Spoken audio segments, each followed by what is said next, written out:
Kusang videohin ma'am ha. Di man ta kasulod lang oy, sayang kay no. Kani sir, 79 square meters. Ang lot area. Kani pwede ni siya i-maximize nimo. Himo ani mag parking sir.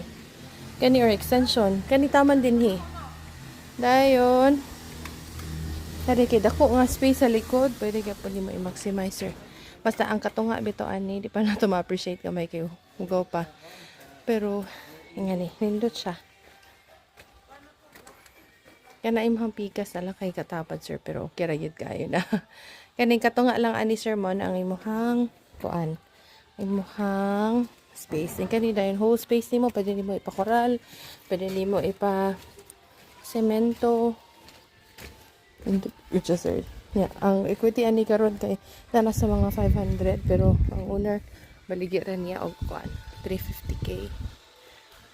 Muna dito highway, wala po ni sa parks and playground, then highway po na speakers. Thank you.